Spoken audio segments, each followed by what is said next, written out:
Just in time for the holiday weekend and a good man to speak to about it. We have my old buddy Pete Hegseth in the mix right now. He is over at Fox News. He's got a new book out, American Crusade. Mr. Hegseth, good to have you on, sir. Buck, great to be with you, man. Thank you. Congrats on all your success, too, on the radio. You're blowing up, man. Oh, you're so kind. Well, you're the one with a best-selling book out, so let's get right into that right now, and congrats on that. American Crusade. Other than showing all the folks out there that Major Hegseth has been doing some push-ups and has some tats on his forearms, what are we finding out in this book? We're finding out how much the left has absolutely captured every quarter of our society and how under siege freedom really is and continues to be, and that the election of Donald Trump was an incredibly important moment, but it only opened the door.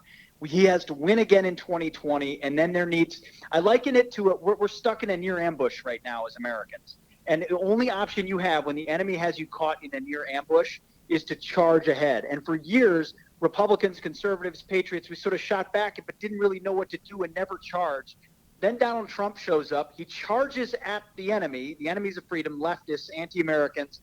And what's the enemy forced to do when you finally charge them? They have to pop out of the tall grass and expose who they are. And we know exactly who they are right now. We know exactly what they've done to our country and what they want to do to anyone who supports the president and freedom. Our job as crusaders is to wage what I call a holy war for the righteous cause of human freedom. Our rights come from God, not from governors, especially right now.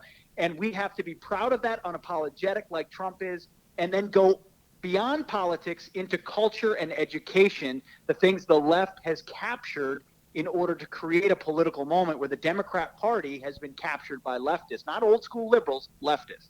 So, Pete, give us some, and we're speaking to Pete Hegseth. He's got a book out now, American Crusade, and we're talking to him about that. So, Pete, give me some of the actions you want to see. Let's assume that President Trump wins re-election. Let's assume he wins re-election. What do you want to see the conservative movement do over the next 4 years? First of all, learn from him completely. Stop apologizing, have his back. The feigned civility of, the tweets and the tone, drop it, okay? Now is the time to put the foot to the accelerator, defeat the left in the political realm in important ways that demonstrate the contrast, right? You could be looking at a 7-2 Supreme Court. You could be looking at generations of change exactly where it needs to happen. But more importantly, the whole chapter that I write about with the solution, how we fight back, it starts with education, Buck. And the COVID-19 moment brings us under that veil too. A lot of us have kids at home trying to do their homework. Where's the civics? It's gone, replaced with this mushy social studies that pushes an agenda. Where's the math that I can do? It's not there. Where's the history? It's not there. Where's the faith? Well, that's been gone since the 50s and 60s. And we're starting to learn how vapid our educational system is and how it creates minions of the left, which we see all the time. I mean, Comrade Cortez is a great example of that. So it's education, and everyone can address that where they are, kids and grandkids, your kids that went to college and lost their mind. We have to orient them on first truths of our country. So it's an action-oriented book. Sure, I expose the problem like we can all talk about, but here are the intentional ways you as a citizen can get involved in the educational process, take on government schools, and provide a real narrative for kids who, if we're going to love our country, you have to know why you love it.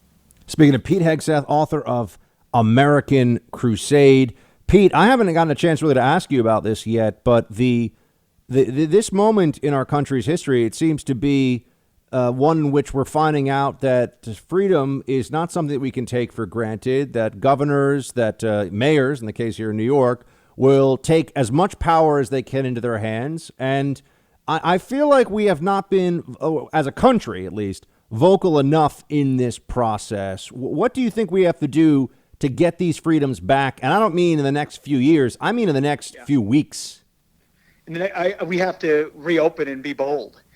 You can respect the virus, but also respect personal responsibility and the idea that free people govern their own risk calculations, take their own risks, and make their own choices. All of it under the rubric of, if you don't want to go out, you don't have to. It's your choice. It's your choice to do so. I mean, I think the phrase that will define the way the left views this is my lovely governor in New Jersey, who said on Tucker's show, the Bill of Rights is above my pay grade. They're not thinking about first freedoms at all. They're thinking about absolute control and how to leverage it.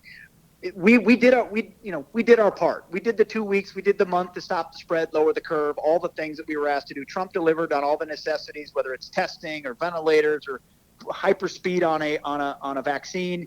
Now it is responsible citizens with civil disobedience moving all together to open up the businesses. And I'm not just saying, okay, thank you for my 25% capacity for the next 2 months. Businesses die with 25% capacity. I'm saying we can take care of our customers. If they don't feel safe, they won't come.